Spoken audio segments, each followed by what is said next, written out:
भारत के स्वतंत्रता संग्राम के इतिहास में महात्मा गांधी का नाम अत्यंत सम्मान और आदर से लिया जाता है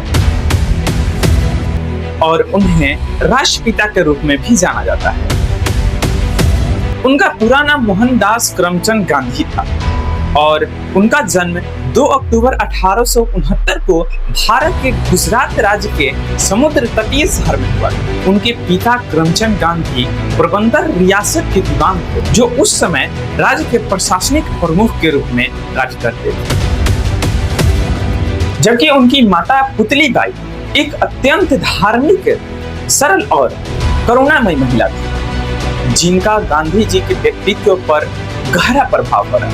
गांधी जी ने अपनी प्रारंभिक शिक्षा पोरबंदर और बाद में राजकोट में प्राप्त की, जहां उनका पूरा परिवार स्थानांतरित हो गया था। 1888 में वे कानून की पढ़ाई के लिए इंग्लैंड गए और वहां लंदन के इनर टेम्पल से बैरिस्टर की डिग्री प्राप्त की। वर्ष 1891 में भारत लौटने के बाद उन्होंने वकालत शुरू करने का प्रयास किया, लेकिन उन्हें विशेष सफलता नहीं मिली, जिसके बाद वर्ष 1893 में वे एक कानूनी कार्य के सिलसिले में दक्षिण अफ्रीका गए, जहां उनके जीवन की दिशा पूरी तरह बदल गई। दक्षिण अफ्रीका में गांधी जी को नस्ल भेद और अन्याय का सामना करना पड़ा, जिसने उन्हें अन्याय के खिलाफ खड़े होने के लिए प्रेरित किया। यही उन्होंने सत्याग्रह और अहिंसा के सिद्धांतों को विकसित किया और भारतीयों के अधिकारों के लिए शांतिपूर्ण आंदोलन का नेतृत्व किया। वर्ष 1995 में भारत लौटने के बाद उन्होंने भारतीय स्वतंत्रता संग्राम में सक्रिय भूमिका निभाई। असहयोग आंदोलन, नमक सत्याग्रह तथा भारत छोड़ो आंदोलन जैसे प्रमुख आंदोलन का नेतृत्व किया, जिनसे देश भर में स्वतंत्रता की भावना मजबूत हो गई।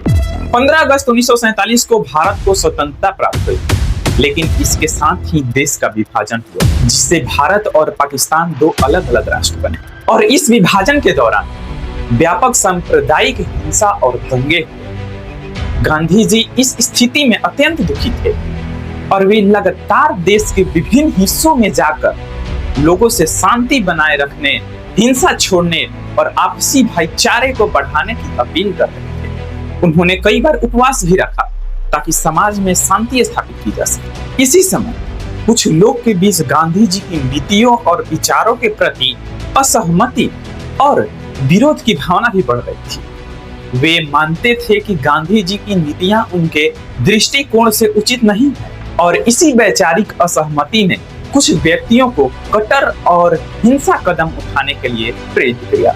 30 जनवरी 1948 को शाम के लगभग 5:17 पर नई दिल्ली में स्थित बिरला हाउस में एक अत्यंत दुखद घटना घटी। उस समय गांधी जी वहां ठहरे हुए और प्रतिदिन की तरह सायंकालीन प्रार्थना में भाग लेने के लिए अपने कक्ष से प्रार्थना स्थल की ओर जा रहे थे। अपने दोनों ओर सहयोगियों के सहारे धीरे धीरे आगे बढ़ रहे थे। तभी उस समय भीड़ में मौजूद नाथूराम गोडसे नामक व्यक्ति गांधी जी के पास पहुंचे। नाथूराम गोडसे महाराष्ट्र के पुणे क्षेत्र का निवासी था और वह व्यक्ति एक राजनीतिक रूप से सक्रिय था। वह अपने जीवन के विभिन्न चरणों में राष्ट्रीय स्वयंसेवक संघ आरएसएस से जुड़ा रहा तथा बाद में हिंदू महासभा, हिंदू राष्ट्र दल के साथ सक्रिय रूप से कार्य करने लगा था। वह गांधी जी के नीतियों और विचारों का विरोध करता था और उनके प्रति गहरी असहमति रखता था। जब गांधी जी प्रार्थना सभा की ओर बढ़ रहे थे, तब नाथूराम गोडसे उनके बिल्कुल निकट पहुंचा और उन्हें प्रणाम करने का आभास दिया और उसी क्षण उसने उन पर गोली चला दी। इस हमले के परिणाम स्वरूप गांधी जी गंभीर रूप से घायल हो गए और कुछ ही समय बाद उनका निधन हो गया। इस घटना के बाद नाथूराम गोडसे को वहां पर उपस्थित लोगों ने पकड़ लिया और बाद में पुलिस के हवाले कर दिया। इसके बाद नाथूराम गोडसे के विरुद्ध न्यायालय में मुकदमा चलाया गया, जिसमें उसे दोषी पाया गया और 15 नवंबर 1949 को उसे फांसी की सजा दी गई। इस घटना ने पूरे देश को झकझोर दिया और लाखों लोग गहरे शोक में डूब गए। गांधी जी की अंतिम यात्रा में विशाल जनसमूह उमड़ा और पूरे राष्ट्र ने उन्हें श्रद्धांजलि अर्पित की। महात्मा गांधी का जीवन और उनकी मृत्यु हमें यह सिखाती है कि सत्य, अहिंसा और सहिष्णुता के सिद्धांत समाज के लिए कितने आवश्यक हैं।